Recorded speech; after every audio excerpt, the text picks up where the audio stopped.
De retour à Ça me regarde. Et on s'en va maintenant rencontrer Tiga, un chien de la Fondation Mira.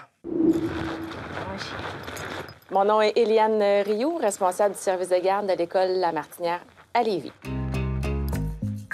Je suis responsable du chien de réadaptation de l'école La Martinière, chien de réadaptation en milieu scolaire qui nous a été fourni par la Fondation Mira. La fin de semaine, les soirs, il est sous ma responsabilité. Puis dans le jour, c'est un chien qui se présente à l'école et qui vient travailler auprès des élèves qui ont des besoins particuliers. Je m'appelle Nicolas. On est à l'école La Martinière, j'ai 10 ans et je suis à côté de Tiga, le chien Mira de l'école.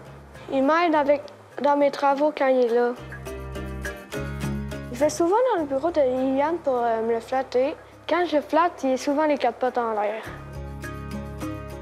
Moi, mon nom, c'est Stéphanie. Je suis la maman de Nicolas. Nicolas a un spectre de l'autisme, puis il fréquente l'école La Martinière, puis il bénéficie du chien Mira ici à l'école. Moi, je pense que ça l'aide beaucoup. Ça l'aide à être beaucoup plus calme. Quand il y a des devoirs, mettons des examens plus en écriture, tout ça, bien, souvent, ils vont faire venir le chien pour qu'il reste juste à côté de lui. Puis juste le fait que le chien est là, on dirait qu'il se concentre mieux.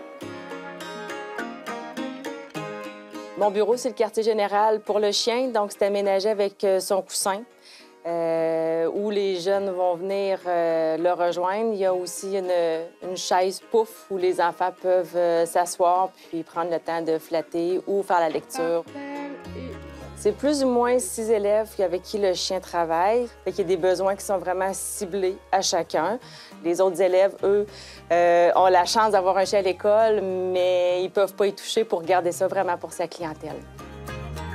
Bonne croquette. Donner la plus grosse du sac, OK? Mathis, ce qu'il aime avec le chien, c'est vraiment de lui parler et de se confier. Moi, je le considère comme mon ami. Je lui dis des secrets, mais les secrets à papa, je ne veux pas les dire à d'autres personnes. Je lui ai promis que je lui donnerais la plus grosse croquette. Ah, alors, choisis la plus grosse croquette. Hein? Pour certains élèves, il y a une patte sur la porte de mon bureau. Ça veut dire que le chien est disponible, donc ils peuvent frapper à la porte pour entrer, puis venir prendre leur temps, le temps qu'ils ont besoin pour venir s'apaiser. Mon nom, Anne Morisset, je suis orthopédagogue ici à l'école. Tiga aide beaucoup au niveau de la socialisation, que ce soit par ne serait-ce qu'une petite marche que l'enfant fait dans les corridors où tout le monde le voit, ou alors il est très envié, si je peux dire. Il est très envié des autres enfants et ça amène les autres enfants à questionner. Ça aide aussi au niveau de la classe. Quand on parle de travail de coopération, les jeunes souvent sont isolés, ne veulent pas être pris dans les équipes. Avec la présence du chien, ça amène aussi là, une plus grande facilité à travailler en équipe de 2 et tout ça.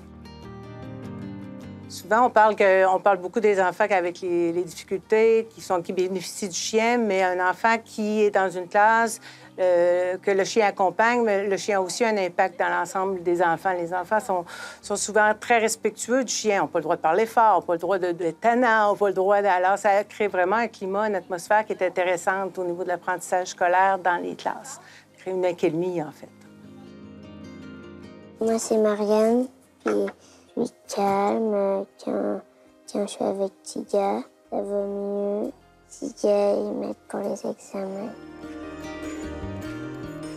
Je me suis associée au groupe des entrepreneurs de l'Axe des Ponts pour amasser les fonds du chien de réadaptation, en fait, qui est 15 000 $. C'est des gens qui croient énormément au projet qu'on a mis en place. Tiga, c'est le chien parfait pour faire le travail qu'il fait. Il est calme, c'est un chien qui donne l'attention aux enfants qui ont besoin. C'est l'ami de tous. Je pense qu'on peut pas ne pas l'aimer. On continue dans le même sujet, maintenant en compagnie de Stéphanie Fecteau, professeure à l'Université du Québec en Outaouais. Bonjour, Madame Fecteau. Bonjour. Bonjour. Bonjour. On a vu les bienfaits chez les enfants, mais vous avez décidé d'étudier les bienfaits aussi chez les parents d'enfants qui ont reçu un chien Mira parce qu'ils ont, par exemple, un TSA, un trouble du spectre de l'autisme. Oui, dans le cadre de la collaboration avec la Fondation Mira, c'était le parent qui recevait le chien. Donc, c'est lui qui venait à la Fondation pour devenir le maître du chien. Parce que le chien, à ce moment-là, contrairement à ce qu'on a vu dans le reportage, qui est quand même unique, là, il n'était pas attitré à l'école, il était attitré à une famille bien spécifique. Oui, C'était une famille d'un enfant qui était âgé entre 5 et 10 ans, donc trop jeune pour être lui-même le maître du chien. Dans le cadre de cette recherche-là, vous avez eu accès à un bon échantillonnage. Oui, il y a 114 familles qui se sont prêtées volontaires à cette étude. Ils étaient répartis en 2 groupes, donc un groupe qui recevait un chien, puis un groupe qui était mis en attente. En attente. Ouais. Là, à ce moment-là, l'idée était de voir le niveau de stress chez les parents avant et après avoir eu un chien. Oui, bien, la littérature disait déjà que les parents d'enfants autistes vivaient un certain stress et la Fondation ne voulait pas rajouter une autre responsabilité à ses parents. On voulait savoir s'il y avait un impact positif à être responsable d'un chien d'assistance. Et puis, donc, pour ce faire, ils ont pris les données avant que le chien arrive et plus longtemps après. Et ils ont comparé aussi aux parents qui étaient sur la liste d'attente. Parce que c'est quand même difficile à mesurer le niveau de stress. Vous vous êtes pris comment? On a procédé par 2 méthodes. Donc, les parents ont répondu à un questionnaire de stress parental, donc avant l'arrivée du chien, puis ils ont aussi pris du cortisol salivaire pendant 16 semaines. Parce qu'on peut le dépister comme, tu sais, chimiquement, en fait, le stress, là? C'est ça. C'est l'hormone... Il y a un système de stress qui nous permet de réagir en cas de stress perçu dans l'environnement. Et puis, le cortisol fait partie d'un facteur très important dans ce système de stress-là. Et là, il y avait un facteur qui est intéressant. Au départ, on se dit, bon, ça va être notre niveau de cortisol qui va être le facteur objectif qu'on va pouvoir mesurer. Ça devrait être plus haut, ensuite, ça devrait descendre. Sauf que vous vous êtes rendu compte que le taux de cortisol, même avant de recevoir le chien, n'était pas si élevé que ça, finalement. Bien, vous soulevez un bon point. Effectivement, face à un stress ponctuel, aigu, le cortisol va augmenter pour nous permettre de réagir en cas de situation, dégager l'énergie nécessaire pour réagir. Mais dans une situation que le stress y est prolongé puis répété, le corps réagit différemment. Puis ce qu'on a vu, c'est que chez les parents d'enfants âgés entre 5 et 10 ans, il y avait un niveau de cortisol qui était très bas. Donc, le corps s'est comme adapté au fait qu'il y a un niveau de stress quotidien, là. Oui, bien, on ne connaît pas tout à fait la raison pour laquelle le corps diminue nettement sa production de cortisol.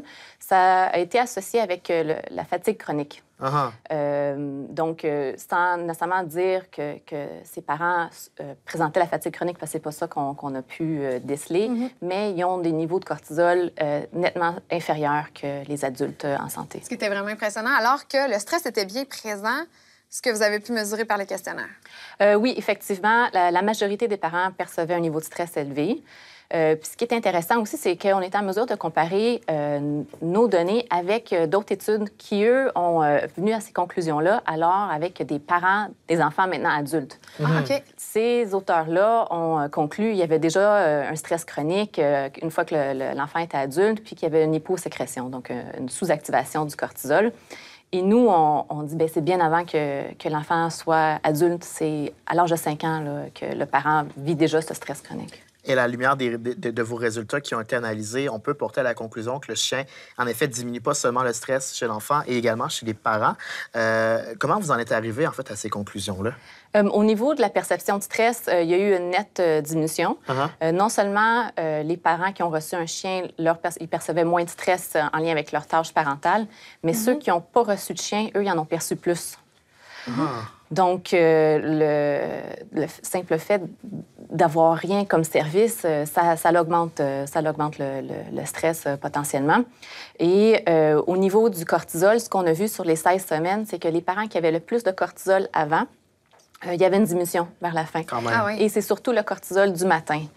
Oui, ça, c'est intéressant de le préciser. Hein? Bien, le cortisol du matin, justement, il est associé avec notre perception de la journée, notre anticipation de qu'est-ce qui va se passer aujourd'hui. C'est un peu comme notre café naturel, si on veut, quand on se réveille. Autant chez l'enfant que chez l'adulte, l'enfant qui entame sa journée à l'école. Mais la question que j'avais, par contre, c'est est-ce que ces mêmes effets-là de diminuer le stress pourraient être attribués à n'importe quel chien, pas nécessairement un chien Mira? Je pense que les qualités qui font un chien Mira, c'est que c'est un chien entraîné, calme, sélectionné pour faire cette fonction-là. C'est certain que si le chien peut avoir ces mêmes caractéristiques-là, on peut prétendre qu'il va avoir des effets similaires. Toutefois, l'avantage d'un chien entraîné comme ceux donnés par la Fondation Mira, c'est qu'ils peuvent aller dans les endroits publics. Oui. Ben, merci beaucoup pour cette recherche, Mme Fecteau. C'était vraiment très intéressant. Ça fait plaisir. Ouais, merci.